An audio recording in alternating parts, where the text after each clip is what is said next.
Halo, perkenalkan saya Redi Saputra dari Universitas Katolik Musikaritas Palembang dengan NIM 2021107.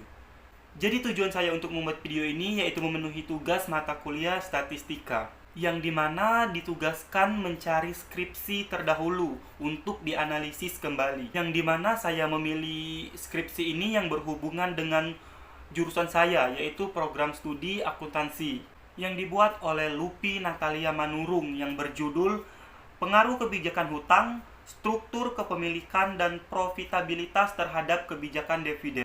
Kenapa saya memilih skripsi ini? Karena skripsi ini bertujuan untuk mengetahui apakah kebijakan utang itu berpengaruh terhadap kebijakan dividen. Itu yang pertama.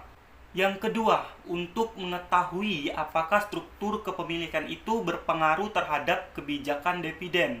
Yang ketiga, yaitu untuk mengetahui apakah profitabilitas itu berpengaruh terhadap kebijakan dividen. Jadi kegunaan penelitian ini apa?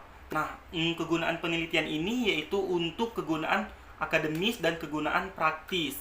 Apabila tujuan dari penelitian ini tercapai dan semua rumusan masalah itu bisa terjawabkan, maka kegunaannya yang saya sebutkan tadi yaitu kegunaan praktis dan kegunaan akademis.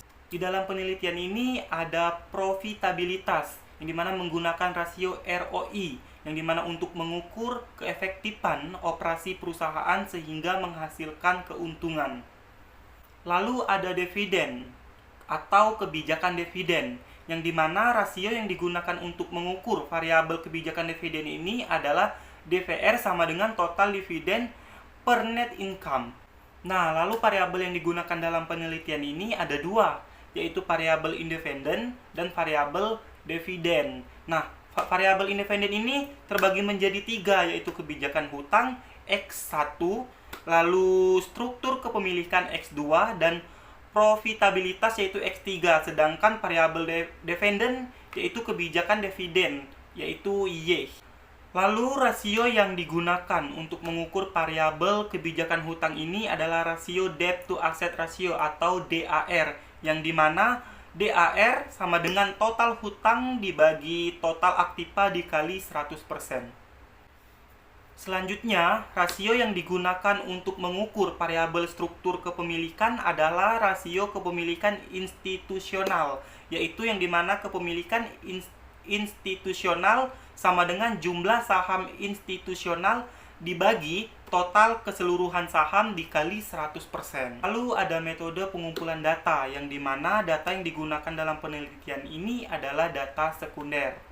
Lalu selanjutnya populasi, yaitu populasi yang digunakan dalam penelitian ini adalah perusahaan manufaktur sektor barang konsumsi yang terdaftar di Bursa Efek Indonesia yang selalu menyajikan laporan keuangan selama periode tahun-tahun tertentu. Lalu ada sampel, di mana metode pengambilan sampel ini yang digunakan itu adalah purposive sampling, yang dimana adalah teknik penentuan sampel dengan pertimbangan tertentu. Baiklah, itu saja yang dapat saya sampaikan dalam tugas ini. Terima kasih.